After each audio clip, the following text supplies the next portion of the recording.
नागार्जुनकोंडा यह विश्व प्रसिद्ध बौद्ध स्थल मचेरला रेलवे स्टेशन से 22 किलोमीटर और हैदराबाद से 145 किलोमीटर की दूरी पर गुंटूर जिले में स्थित है।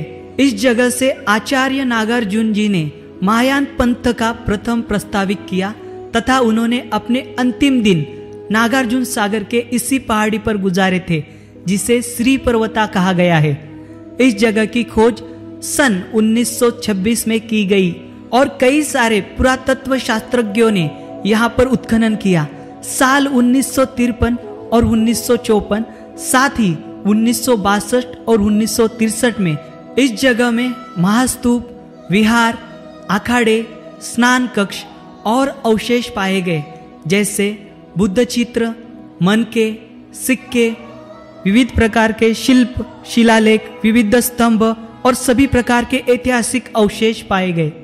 नागार्जुनकोंडा के इस महत्व को ध्यान में रखकर पर्यटन विकास निगम द्वारा नागार्जुन सागर में नलगोंडा जिले के पेद्दउरा तहसील में बुद्ध वनम हेरिटेज थीम पार्क का निर्माण किया गया है, जो कि कृष्णा नदी के तट पर 274 एकड़ में फैला है। इसे 8 महत्वपूर्ण अंगों में बनाया गया है, जिसमें बुद्ध चरित वनम, जातका वनम, महास्तूपा, स्तूपा वनम, ध्यान वनम आदि कक्ष शामिल किए गए हैं।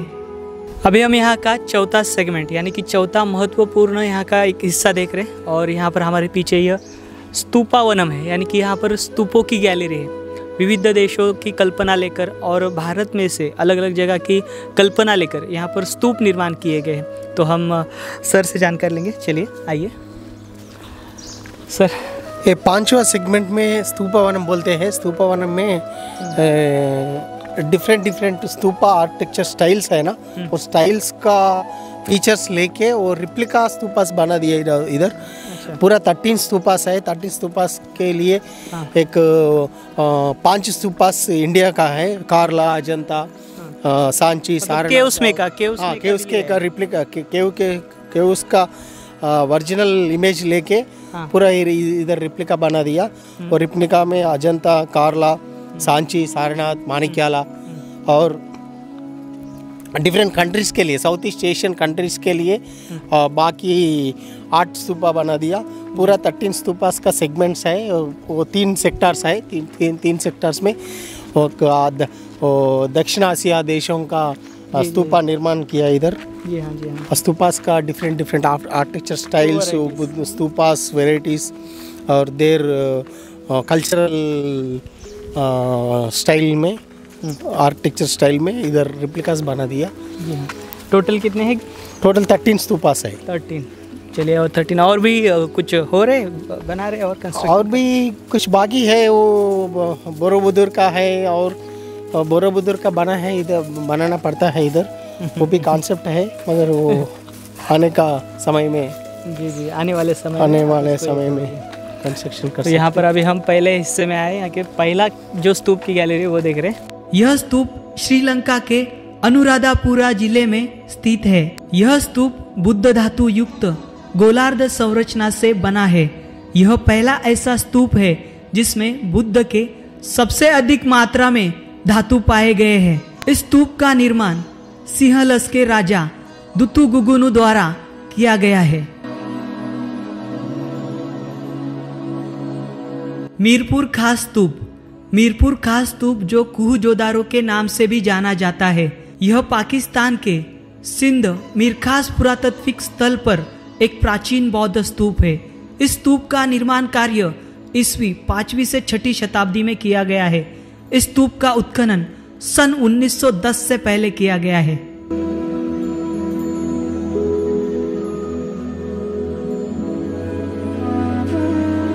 बौद्धनाथ स्तूप। यह स्तूप काठमांडू, नेपाल में स्थित विश्व धरोहर का दर्जा प्राप्त स्मारक है। इस स्तूप को खासा चैत्य कहा जाता है। यह काठमांडू का सबसे लोकप्रिय स्थल है।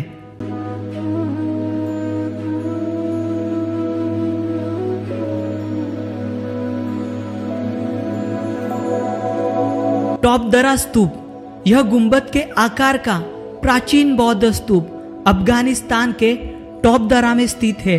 इस स्तूप का निर्माण चौथी शताब्दी में किया गया है। यह स्तूप एक प्राचीन व्यापारी मार्ग पर बनाया गया है।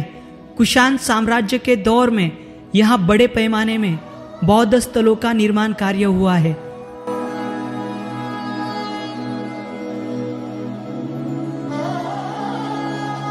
कार्ला बौद्ध गुफा स्तूप। यह प्राचीन बौद्ध स्तूप कार्ला बौद्ध गुफा में निर्माण किया गया है। यह महाराष्ट्र राज्य के पुणे जिले के मावळ तहसील में स्थित है। यह स्तूप कार्ला गुफा के चैत्य में स्थित है।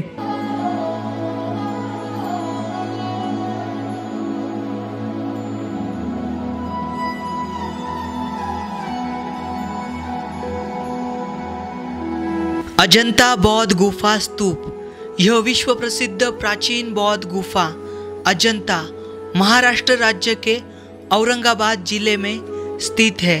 इन बौद्ध गुफाओं को विश्व धरोहर का दर्जा प्राप्त हुआ है।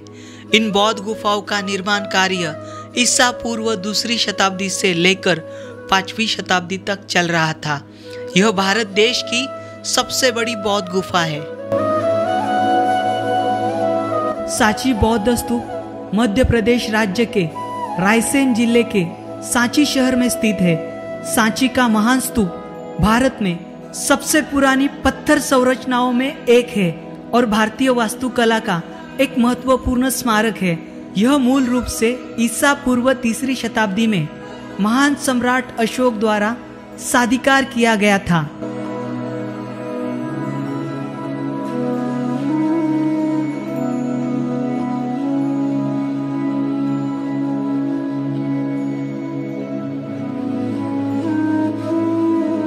धम्मेक स्तूप।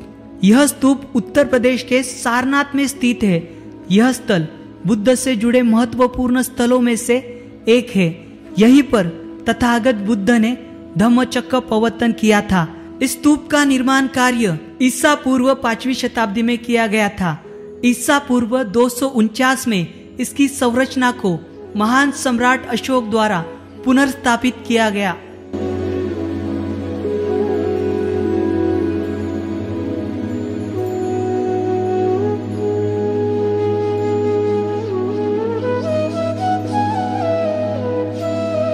मैनकियाला स्तूप। यह स्तूप पाकिस्तान के पंजाब प्रांत में टोपे मैनकियाला गांव में स्थित 2री शताब्दी में बना प्राचीन बौद्ध स्तूप है। इस स्तूप का निर्माण कार्य कुषाणों द्वारा किया गया है।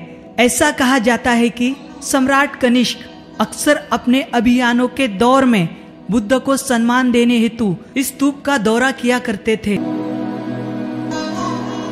चिहांग स्तूप। यह स्तूप वाट चेदी ह्यूंग स्तूपों के समूह में से एक है। यह स्तूप थाईलैंड में स्थित है। इसका निर्माण कार्य 14वीं शताब्दी के दौर में किया गया है।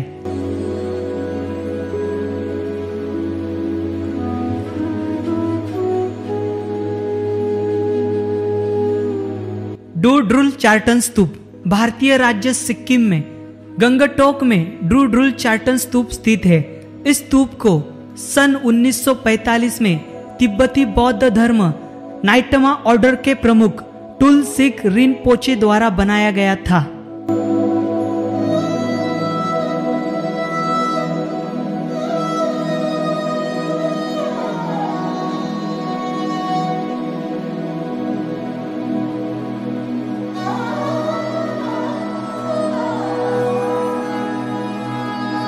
श्वेसंदव पगोड़ा स्तूप। श्वेसंदव पगोड़ा एक बौद्ध पगोड़ा है जो बागान म्यांमार में स्थित है। यह बागान में सबसे लंबा पगोड़ा है और इसमें 5 टेरेस की एक श्रृंखला है जो एक बेलनाकार स्तूप के साथ सबसे ऊपर है, जिसमें एक बेस वेल्ट छतरी है। पगोड़ा को सन 1057 में राजा अनावर्ता द्वारा बनाया गया था।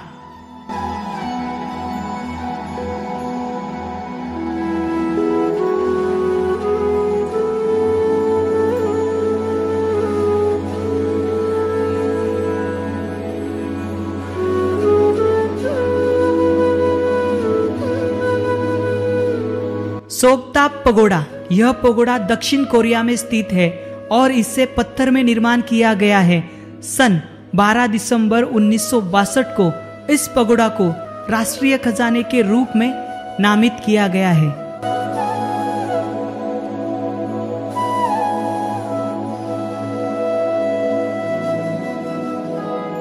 तो हमने यहाँ पर ये सारे अभी आर्ट एंड आर्किटेक्चर देखे हैं, ये जो सारे स्तूपा है ये हमने देखे हैं और इनकी जानकारी ली है। और बहुत ही यूनिक कंसेप्ट हमने ये पहली बार पूरे दुनिया में किया गया एक प्रोजेक्ट जो ये थीम पार्क है, बुद्धिस्ट हेरिटेज थीम पार्क। यहाँ पर हमने इसकी भव्यता और इस स्मारक को हमने काफ़ी नज़दीक से देखा।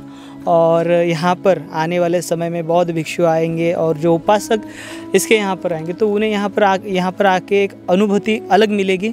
और साथ ही साथ यहाँ पर ये धार्मिक स्थल है और साथ ही साथ ये एक श्रद्धा स्थान है और यहाँ पर एक अध्यात्म का एक नया आयाम लिखा जाएगा आने वाले समय में। जब यहाँ पर लाखों की संख्या में यहाँ पर जब बुद्धिस्ट मंक आएंगे या फिर उपासक आएंगे तो माहौल जो है ऐसे लगेगा सारे दुनिया के लोग यहाँ पर आए और सारी जो दुनिया है वो बौद्धमय हो गई। इस प्रकार का माहौल यहाँ पर आने वाले समय में तेलंगाना गवर्नमेंट के माध्यम से और यहाँ के जो लोग इस प्रोजेक्ट के लिए काम कर रहे हैं उनकी सहायता से यहाँ पर ये बहुत ही भव्य ऐसा स्मारक अभी बनने जा रहे हैं। तो साथियों, हमने इस प्रकार से यहाँ पर ये जो प्रोजेक्ट है यहाँ पर अभी इसका काम जो लगभग पूरा हो चुका है इसकी हमने जानकारी ली है। तो यहाँ पर हम आभार व्यक्त करेंगे जो बुद्धवनम, ये जो तेलंगाना टूरिस्ट डेवलपमेंट जो डिपार्टमेंट है, जो कॉरपोरेशन है, इनका आभार व्यक्त करेंगे। और जिन्होंने हमें यहाँ पर इनवाइट किया, आदरणीय मल्लेपल्ली लक्ष्मीकांत सर, यहाँ के जो स्पेशल ऑफिसर है, हम उनका आभार व्यक्त करेंगे।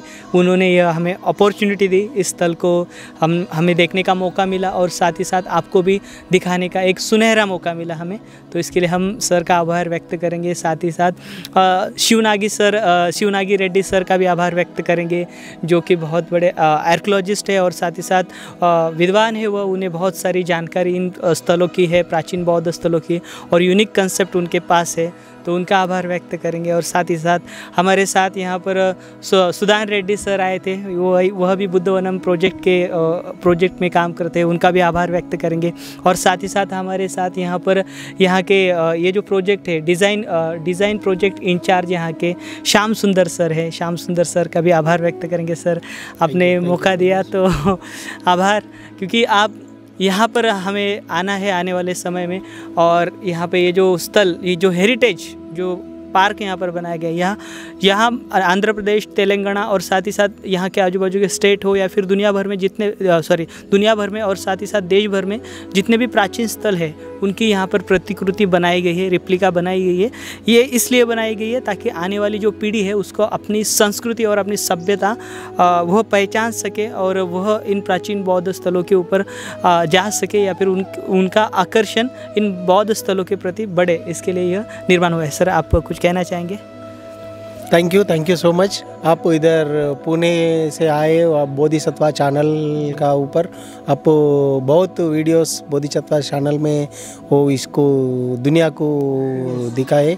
इसके लिए हमारा मल्लेपल्ली लक्ष्मी सर आपको इधर बुला, वो पूरा मेरे को आपको इधर पूरा आपका पास रहने का आपका तरफ से मैं कुछ आपको थैंक यू सर। थोड़ा सा लैंग्वेज प्रॉब्लम है, लेकिन जो फीलिंग हमें अंदर से समझ में आती है। We are connected to heart. तो बहुत ही अच्छा यह अनुभव है, सभी लोग बहुत ही प्यारे हैं। आप यहाँ पर कभी भी आए, यहाँ के जो पूरे स्टाफ है, यहाँ पर बहुत सारे स्टाफ है, सिक्योरिटी हो, यहाँ पर गाइड है, तो सभी लोग आपको सपोर्ट करेंगे, कोऑपरेट करेंगे। और आने वाले डिफरेंट देशों से, डिफरेंट स्टेट से आने के लिए, इधर रहने के लिए कुछ टूरिज्म कॉरपोरेशन का गेस्ट हाउस है, उसमें 40 रूम अकोमोडेशन है। आपका इधर बोर्ड रूम है, कॉन्फ्रेंस हॉल है, इन हाउस बार है, पूरा स्विमिंग पूल है, ऐसा फैसिलिटीज़ है।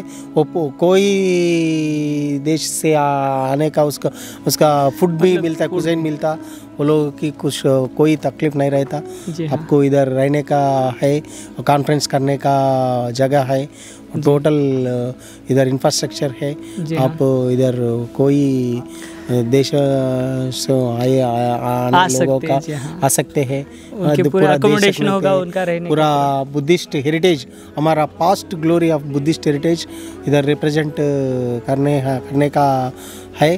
और नेक्स्ट जनरेशन भी एक वो लोगों का सीखने का है। वो लोगों का मन में यस तो यहाँ पर आप आ सकते हो। आप कहाँ से भी, दुनिया भर में से कहाँ से भी हो आप आ सकते हो। हैदराबाद से करीबन 145 किलोमीटर की दूरी पर यह बुद्ध वनम जो स्थल है, ये जो नागार्जुन सागर का जो क्षेत्र है यह है, ये आप गूगल करके आ सकते हो। या फिर रोड बहुत अच्छे हैं, आप बाय रोड डायरेक्टली हैदराबाद से सीधा रोड आता है, रोड भी एकदम अच्छा है। आप गूगल के सहायता से आ सकते हो या फिर पूछते भी आ सकते हो, कोई दिक्कत नहीं होगी यहाँ तक आने के लिए। और साथ ही साथ यहाँ से 20 किलोमीटर की दूरी पर हमारा प्राचीन बौद्ध स्थल है नागार्जुन कोंडा, जहाँ पर भंते नागार्जुन आचार्य नागार्जुन रहा करते थे, वह भी आप देख सकते हो। और यहाँ के जो पूरा तेलंगाना स्टेट में जो जितने भी प्राचीन बौद्ध स्थल जो यहाँ पर निर्माण किए गए, तो आप इस रूट से आते समय वह स्थल भी कवर कर सकते हैं। और साथ ही साथ आप आंध्रा में भी जा सकते हो यहाँ से, और आंध्रा के भी प्राचीन बौद्ध स्थल देख सकते हो। तो इस चैनल के माध्यम से आपको सभी जो दुर्लक्षित प्राचीन जो नॉन प्रोटेक्टेड मोन्यूमेंट है या फिर प्रोटेक्टेड मोन्यूमेंट है उसकी जानकारी आपको मिलेगी। तो ये वीडियो आप ज़्यादा से ज़्यादा शेयर करें। अगर ये वीडियो आपको अच्छा लगा तो इस वीडियो को एक लाइक कर दें, कमेंट कर दें, अपने सुझाव दें। और साथ ही साथ अगर चैनल पर नए हो तो चैनल को अभी सब्सक्राइब करें। तो मिलेंगे अगले वीडियो के साथ, अगले जानकारी के साथ। तब तक अपना ख्याल रखें। जय भीम, नमो बुद्धाय, जय भारत, जय भारत, जय भीम, जय भारत, जय भारत।